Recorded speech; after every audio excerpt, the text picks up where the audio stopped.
Émir Abdelkadir El-Jazairi, Le livre des haltes, Kitab al-Mawaqif, tome 3. Introduction. Les aspects suprêmes de la science. Nous n'avons ni l'opportunité ni l'intention dans le cadre de cette introduction de traiter de la science en général dans l'œuvre de l'émir Abdelkadir, et encore moins dans celle d'Ibn Arabi. Le sujet serait l'objet de développements étendus qui n'ont pas leur place ici. Nous profiterons seulement de la traduction des Mawaqif 72 et 90 dans ce tome 3 du livre des haltes pour aborder ce sujet au point de vue métaphysique. Pour ce faire, et conformément à la méthode que nous avons adoptée dès le début de nos travaux, nous nous référons aux textes doctrinaux mis à notre disposition par René Guénon et Michel Valsan. La suprême condition de l'être humain est la connaissance métaphysique qui est celle des vérités éternelles et universelles. C'est ainsi que Michel Valsan résume la finalité de la doctrine traditionnelle, selon René Guénon, pour qui l'organe par excellence permettant de réaliser cette connaissance est l'intellect. C'est pourquoi, dans le même article, il qualifie l'œuvre guénonienne de monument de l'intellect universel. Il précise ailleurs que dans la doctrine islamique, c'est la science divine, l'ilm, qui est l'attribut divin correspondant à l'aspect suprême de l'intellect. Une difficulté apparaît ici. Dans de nombreux textes de l'école akbarienne, la science divine semble ne pas être coextensive à l'infinité de l'essence. On saisit aisément que celle-ci ne puisse être objet de science pour tout être manifesté, rien ne pouvant comprendre l'essence du dehors, puisqu'elle est au-delà de toute dualité. La question suivante se pose alors. La science divine, en tant qu'attribut, connaît-elle l'essence ?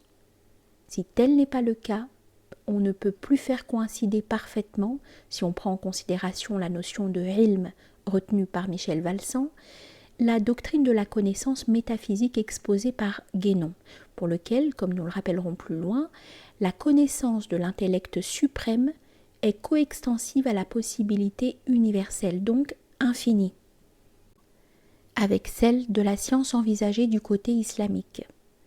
Michel Valsan, par une brève allusion, répond à cette objection lorsque, traitant d'un certain aspect de la lettre lem, qui symbolise la science et l'intellect, il ajoute qu'il se rapporte à la connaissance que le principe a de soi-même, ce qui est l'aspect le plus essentiel de la science divine.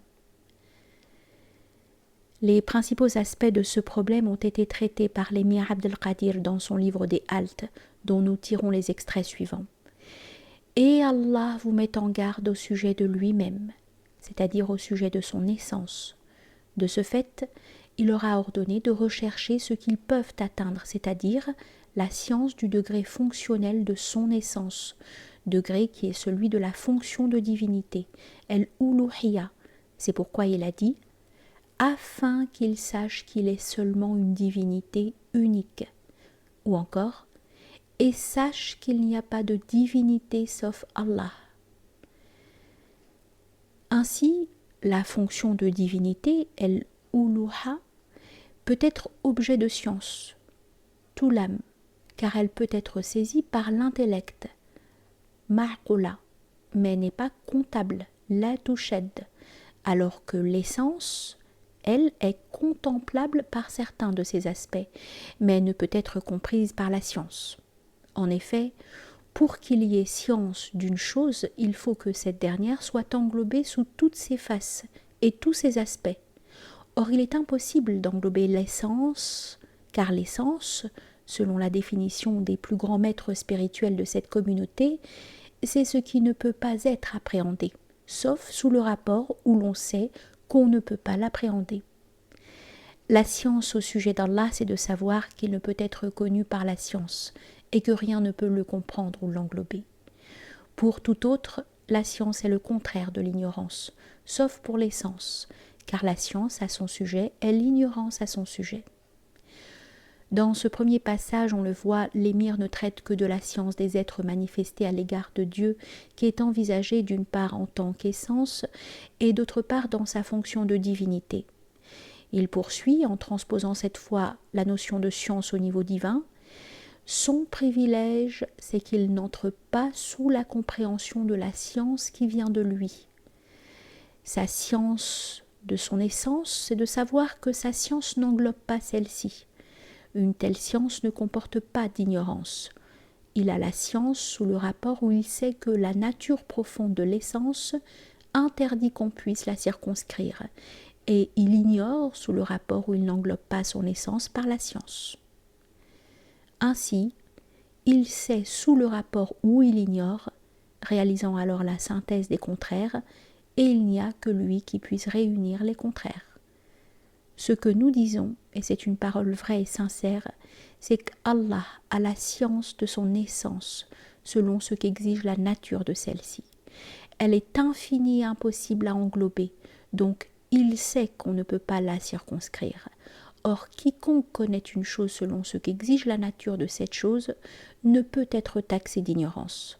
Ainsi, lorsqu'il parle de l'essence, l'émir l'envisage dans un sens proche de la notion de possibilité universelle chez Guénon, car il dit encore « son essence qu'il soit exalté est infinie dans le sens où il n'y a pas de limite à ses manifestations par ses actualisations. » Fin de citation. Dans un autre mawqif, halte, l'émir, tout en reprenant l'argumentation générale précédente, précise cependant que lorsqu'il avance qu'il est impossible d'englober l'essence par la science, il entend par science une des œuvres de l'essence, une de ses relations et de ses formes, dont le réceptacle manifesté est l'intellect premier, science que les initiés appellent l'extérieur de la science. Quant à la science essentielle, l'ilm dhati, qui est identique à l'essence sous tout rapport, elle englobe l'essence puisqu'elle lui est identique, bien que l'essence soit infinie. Mieux encore, on ne peut pas dire d'une chose ni qu'elle s'englobe elle-même, ni qu'elle ne s'englobe pas. Une nuit près de la mosquée sacrée, on me dit « Dieu, qu'il soit exalté », ne peut être connu que par le fait qu'il est l'essence des contraires. Oui, répondis-je, il est comme cela. Et on ajouta, et c'est ainsi qu'il englobe son essence malgré son infinité, selon ce qu'il convient, et ne connaît Allah qu'Allah. Cette question a fait l'objet de nombreux examens et plongé dans la perplexité les intellectuels, Ahl al-Aql, et les gens du dévoilement initiatique, Ahl al-Kashf. Dans ces passages, l'auteur distingue deux aspects de la science divine. L'un d'ordre principiel, selon lequel toutes choses sont perçues dans l'unité de la fonction divine, où ces choses sont fondues, mais non confondues, selon l'expression attribuée à Maître Eckhart, et l'autre, totalement inconditionné, au-delà de toute dualité, est identique à l'essence même. C'est la première sorte de science qu'il appelle aussi l'apparent de la science, Zahir al-ilm, qui ne peut englober l'essence, bien qu'elle ne contienne cependant pas d'ignorance, puisqu'elle saisit qu'elle ne peut pas saisir l'essence, conformément à la nature de celle-ci. Le rapport entre cette science et la science suprême est exprimé par ce passage de Shankaracharya que traduit René Guénon. Nous citons « De toute chose qui est susceptible de devenir un objet de connaissance, une connaissance distincte et définie est possible, mais il n'en est pas ainsi de ce qui ne peut devenir un tel objet. Cela est Brahma, car il est le connaisseur total, et le connaisseur peut connaître les autres choses, les renfermant toutes dans son infinie compréhension, qui est identique à la possibilité universelle. Mais non se faire lui-même l'objet de sa propre connaissance, car dans son identité qui ne résulte d'aucune identification, on ne peut pas même faire, comme dans la condition de prajna, la distinction principielle d'un sujet et d'un sujet qui sont cependant le même. Et il ne peut pas cesser d'être soi-même, tout connaissant, pour devenir tout connu, qui serait un autre soi-même. La science essentielle, appelée aussi le cachet de la science, batin al-ilm, correspond, elle, à cette définition de la connaissance donnée par René Guénon. Nous le citons. La connaissance, considérée en soi et indépendamment des conditions afférentes à quelque état particulier, ne peut admettre aucune restriction, et pour être adéquate à la vérité totale, elle doit être coextensive, non pas seulement à l'être, mais à la possibilité universelle elle-même, donc être infinie comme celle-ci l'est nécessairement. Ceci revient à dire que connaissance et vérité, ainsi envisagées métaphysiquement, ne sont pas autre chose au fond que ce que nous avons appelé, d'une expression d'ailleurs fort imparfaite, des aspects de l'infini. Et c'est ce qu'affirme avec une particulière netteté cette formule qui est une des énonciations fondamentales du Vedanta. Brahma est la vérité, la connaissance, l'infini. Fin de citation. C'est dans ce même chapitre précisément que René Guénon transpose la notion d'intellect dans l'universel. Nous le citons. L'intellect, en tant que principe universel, pourrait être conçu comme le contenant de la connaissance totale, mais à la condition de ne voir là qu'une simple façon de parler. Car ici où nous sommes essentiellement dans la non-dualité, le contenant et le contenu sont absolument identiques, l'un et l'autre devant être également infinis, et une pluralité d'infinis étant, comme nous l'avons déjà dit, une impossibilité.